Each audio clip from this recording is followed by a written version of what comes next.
Hey fellas, we're here in Crawford County, Indiana, southern Indiana, and I wanted to show you the location of the first log cabin in Crawford County. He was the first white man to stay more than a year, and for the first year he lived in a cave. Yep, for the first year he lived in a cave because the Indians were hostile. And I'm not going to stay too long up here because it is in someone's yard.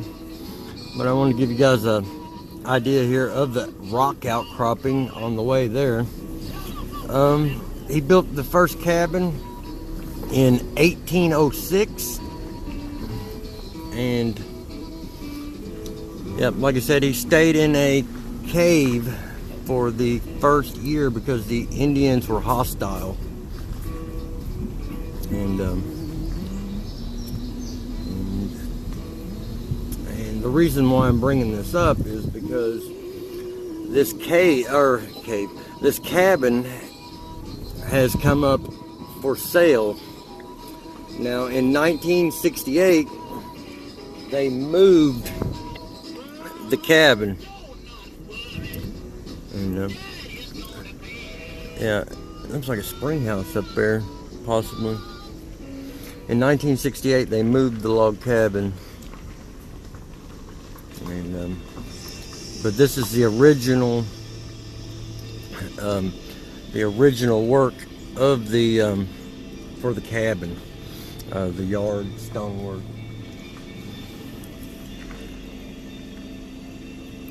And,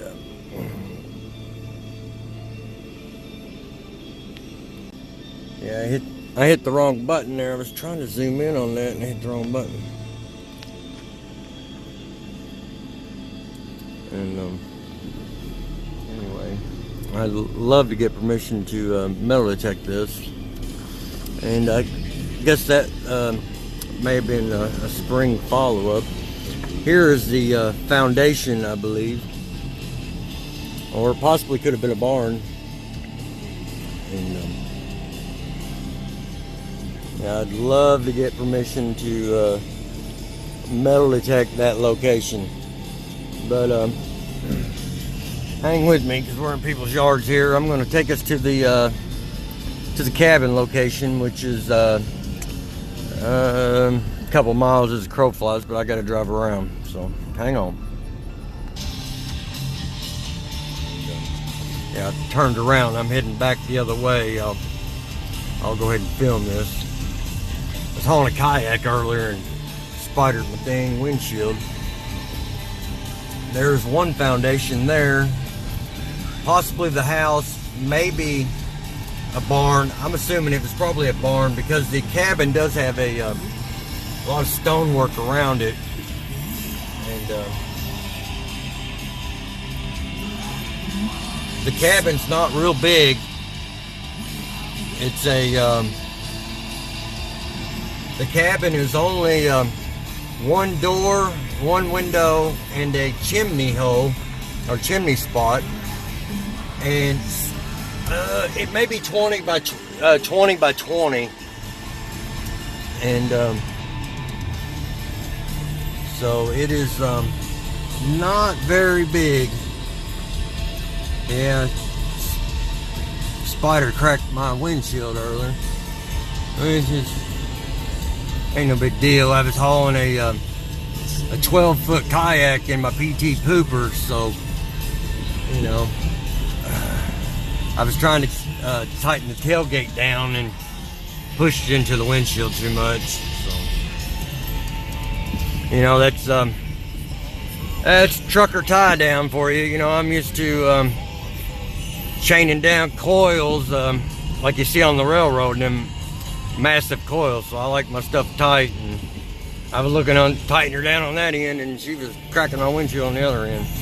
But hang with me, fellas. We got a couple miles to go.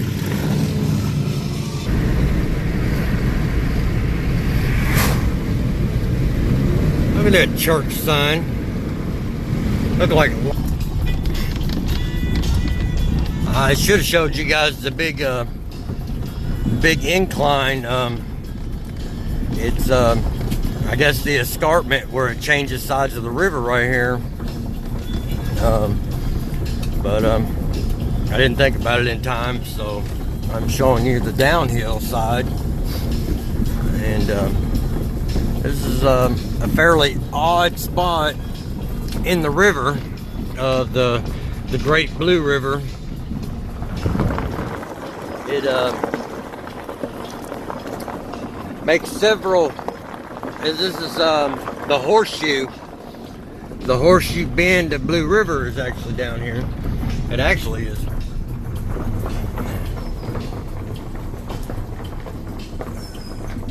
It is actually down there. Which, hang on, let me see if I can get a better view, fellas. Sorry about that. Actually had to get out of the car and stop for a second. Of course, we're on a dead-end road. The river is actually, let me zoom out there, down there. And it's making a bend this way, and then it comes around, and then it goes down, and it makes another bend like this, and then it makes a bend like that. It's really crazy. I believe it's the narrows leading into the horseshoe bend. And, but this cabin is on a dead-end road here, and but I'm going to go ahead and pause it. We're almost at the bottom of the hill here, and that's the other side of the river, on top of that ridge over there, and that's all bluff.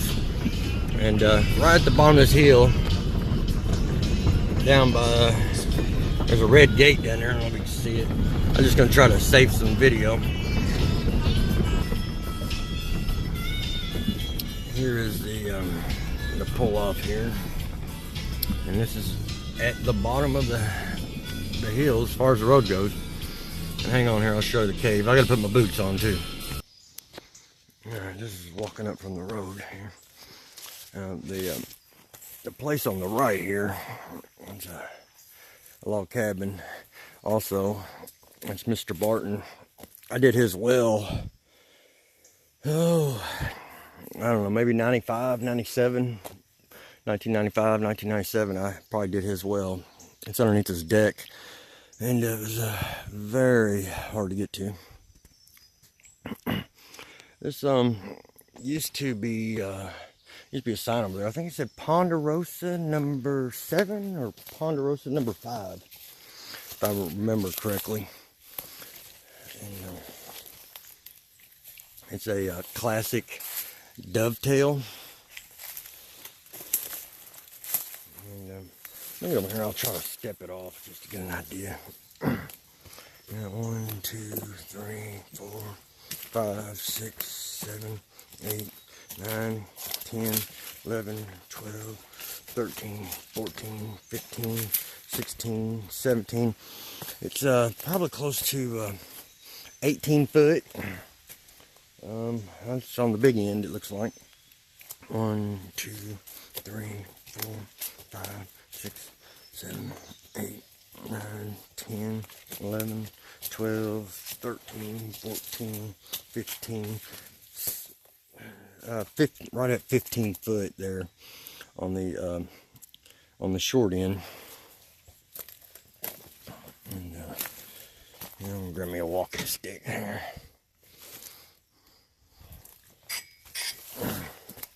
Yep, Moses always carried a walking stick for these because of spider webs. And those are 6-pane windows, and this is the only window in the cabin itself. And it was moved here in '68. Now the porch, the add-on porch, did not fare so well.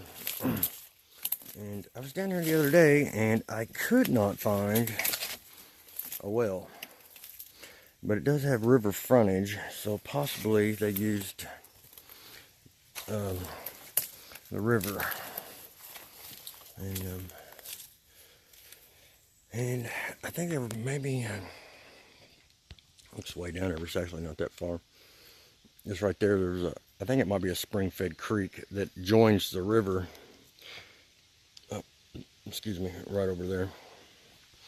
And hang on here and we'll get a better view.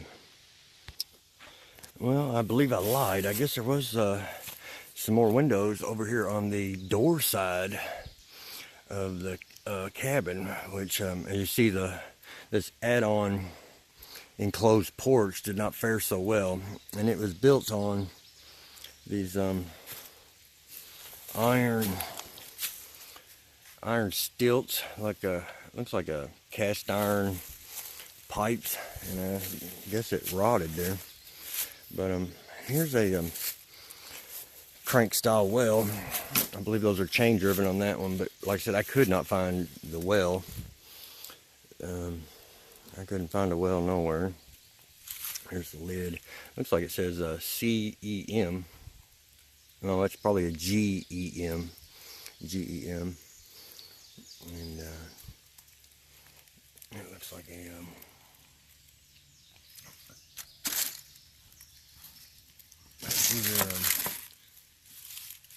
a salt shaker or,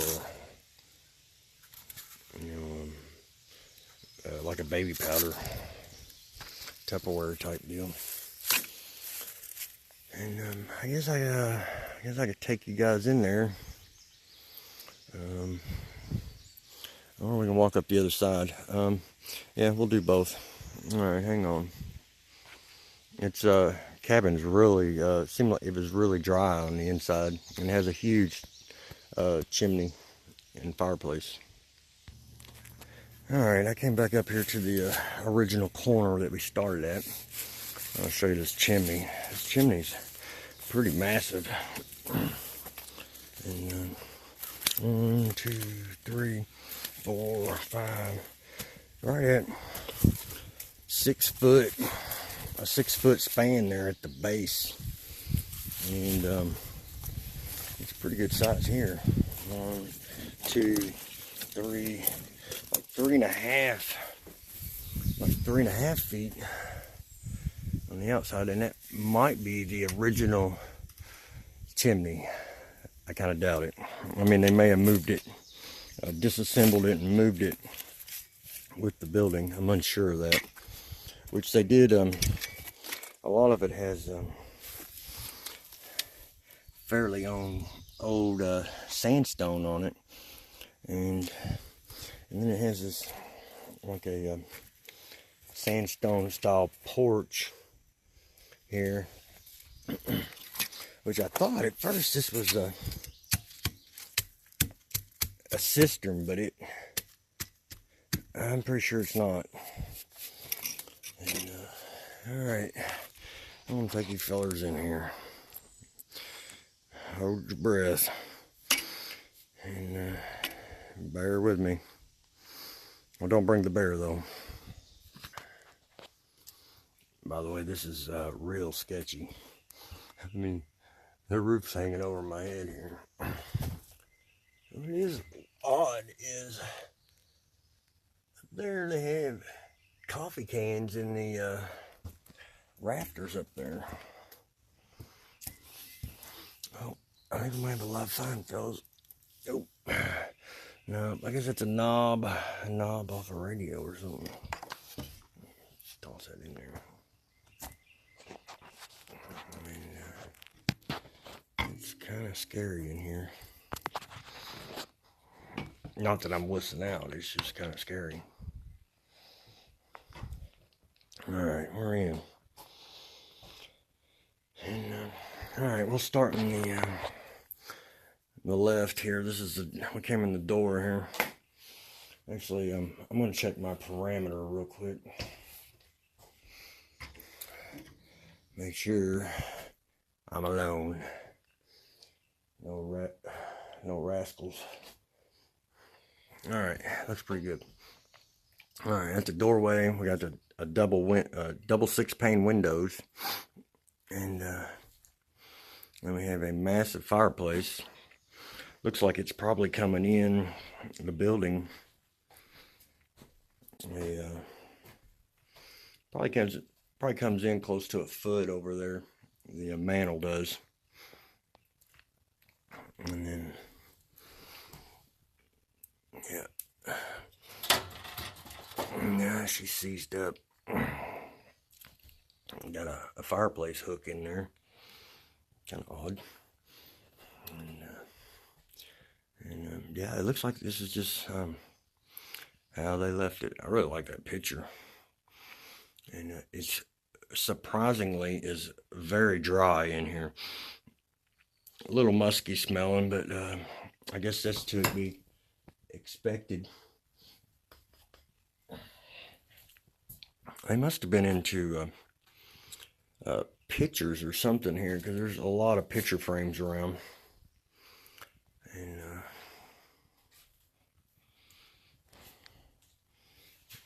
giant mirror. Maybe a tabletop there.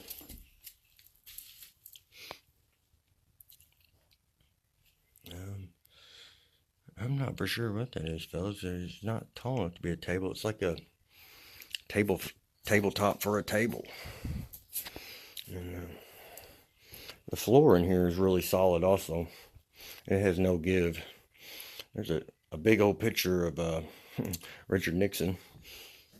And I believe that's a Chinese checkers there. And some kind of black and white charcoal painting. And that's a pew. And I got this boat float cushion here, sailor's knots here. Some kind of aluminum pan, some more pictures. Here's the other window, which is on the this would be the east side, east facing window. 6-pane. There's another picture with a picture frame. Looks like a candle holder. Oh, we got a live find, fellas. Live find. It is not a weeding. Oh, shoot.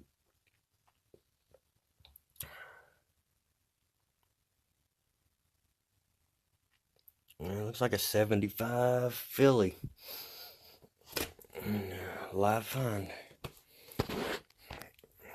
And here's like a half pew. And a picture of a clown. And there's a hideaway bed. There's a pincushion.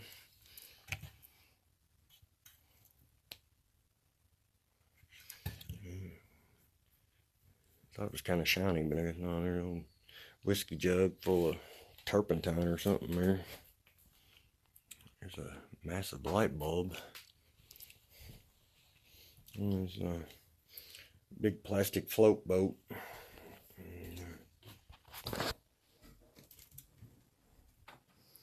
There's a big cedar chest. Damn, it looks like a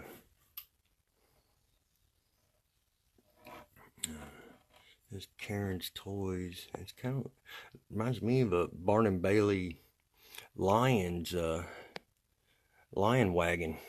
You know, a wagon for the lion, and with the bars on it. It's got wheels on it and stuff, and a roller skate, and some kind of picture, or yeah. Oh, excuse me. I do see a little daylight down there in that corner.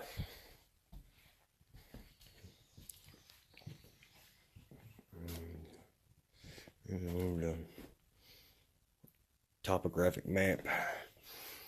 Let's see if I can find where we're at here. I'll show you. Let's see, that's Fredericksburg Road, Blythe Point, Stout Hill, Joe Walk Bottoms, or Joe Walk Hill. All right, here's the Goodman Bend. Here we go. There's the, I'll zoom in on it for you again. Here's the Horseshoe Bend here. Let's see here. There's Lofton Ford.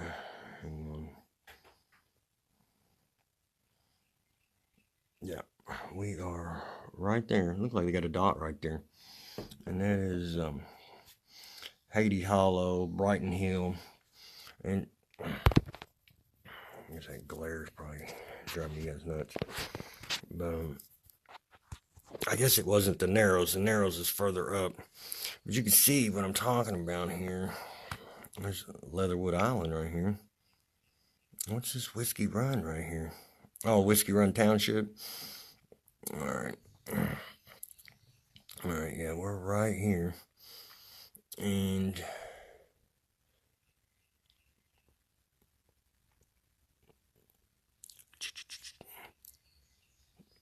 we're right here. Better stay on it.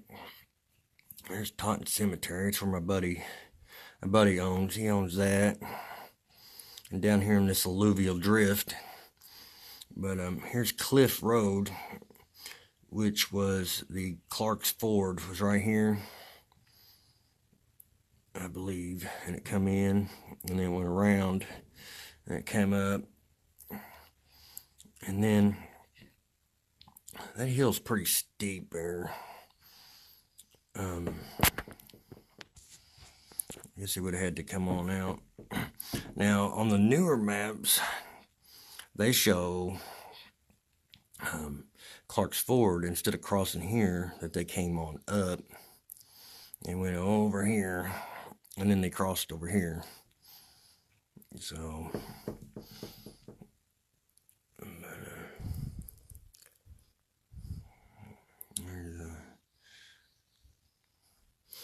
yeah, I sat there and stared at that map for a long time. There's a 1976 license plate. A big door. On the windows. The floor is really solid. And there's a lid to some kind of trunk there. It's really dry in here, so a little musky, but it's really dry. Looks like there's some cane pose up there he's got drying. And it does have river frontage. I'm not for sure how much it was. I think it was like 200 and something feet of river frontage. And it's on a 1 acre lot. We have some other people here coming to check it out. Yeah, I about stumbled into that in the woods. I was looking down instead of up. And we made it down here to the river through all this stingweed, horseweed. And you can see it's a fairly steep bend in the river. And then this would be east. Can't really see real far. And, oh, look at the big burls on that tree. I think it's a maple. I think it's a sugar maple. Look at that burl on there. There's another one up there. Look at that.